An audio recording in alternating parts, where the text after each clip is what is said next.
complex up. Ndakasvika pane Zulu. Wakaonei? Hi Glen shopping center. Pa complex apo. Pa complex ndikupaona pa. Ndakafamba nekurodi kawo. Unopinda ipo pa. Pa ndakapesa road because apasina road kadzekufamba mukati mwemba. Uchingotena. Uchipinda pane mabhazi apa. Pane service station pane mabhazi noku kunogocha vanhu. Suwa yaputika ipapo. Ndirikunzwa nezuro ndainzwa kamunhu oso ndichifamba nepaya. Suwa yaputika ipapo. Huh? Yes. Yavane mazuva. Ndofunga kuti topinda mu 10 days. Takaudza mahofisi acho anoona nezvekugadzirwa kwesuwa. Nzvimbo ye High Glen. Nde imwe company so. Yes. Inogadzira macomplex zvakafanana netown center. Makambani api iwaya. Saka vakazotadza kumaintaina company green complex iyaya. Ndofunga unenge vachitarisira kuti vanhu vanouya vachitora nzvimbo dzekutengesera vachirenda vachiita sei because makambani anofanira kudecentralize vachienda kune vanhu mabhengi machii. Saka overwhelmed nokuti ndopapa rengi. Asi ndiani ane basa rekugadzira suwa inenge yaputika? Haisi kambani ka? Ine nzvimbo asi ikanzero. Asisirizve. Handizivi. Inofanira kuti ikanzero. Unombotsvagurudza here? Inofanira kuti ikanzero. Zvakangofana nomudhorobha umu. Anditi pane makambani akawanda. Aiwa, suwa inogadzirwa nekanzuro. Noti ndoine pipe inoenda nenorasa Suzu. Ikanzero. Ndio varidzi vacho. Manje kanyemba ndozvanga kubukira izvo zvekuti wakabudisa nzvimbo iya inotandelwa nevanhu vakawanda. Panenge pane vanhu vakawanda. Suwa haina kunaka. Inokonzera kakuti vanhu vaite sei? Vanhu adware. Varware. Basa rekanzuro. Ibasa rekanzuro. Asi kune department rechizvi yekukanzuro. Resuwa iro. Nekumaintaina kwayo. Saka ngavende kunogadzira place. Kune department reroads, department resuwa, department rekugadzira marobots. Izvo zviri kuona apa pa ihotera hombe kai wakuenda kuna phase 2. Uri kuenda kuGardens. KuGardens, yes. Uri kupaona kanyemba. Uchibva uchitungwiza. Aiwa ka. Uri muna Second Road ka. Wabuda pana mbuya nehanda ka pa statue. Ndi Julius kawa. Ndi Julius. Andi pana pa Gardens. Uri kupaona. Uri kupaona.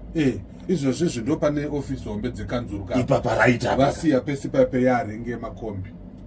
I4 Star Hotel pasera apa pane RBZ muzinda mukuru wemari. Ndo pakurodera makombi pa. Ndo pakurodera makombi. Apa pane kanzuro dzinoklemba dziya. Vakati vari kubuda mumaofisi anozi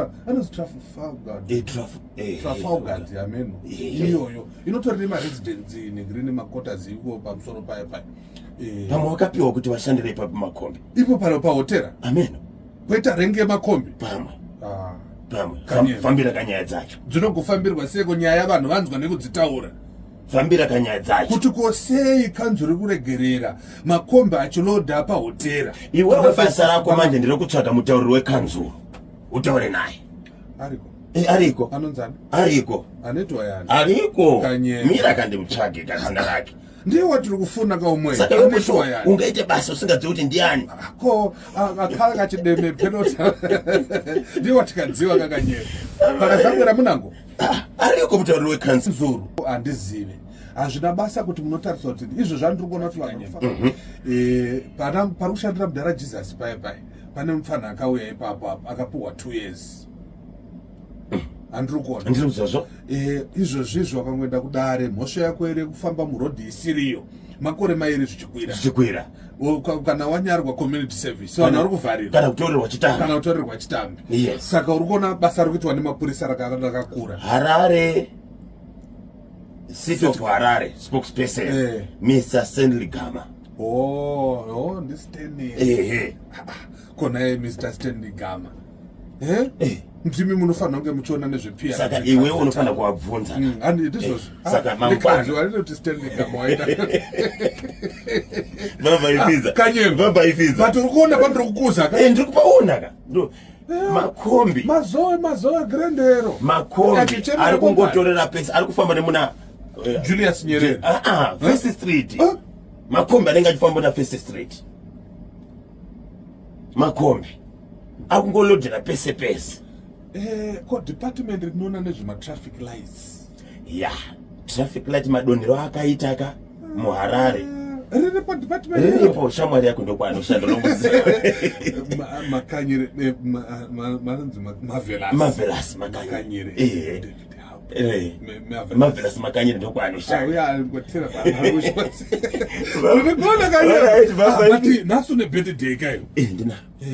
Wangu afunge. Happy birthday guys. Thank you. Thank you. How old are you? Yeah. Happy birthday. Happy birthday to you.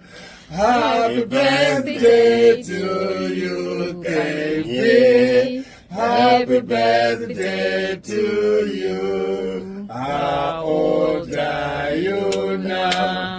How old are you now? How old are you now?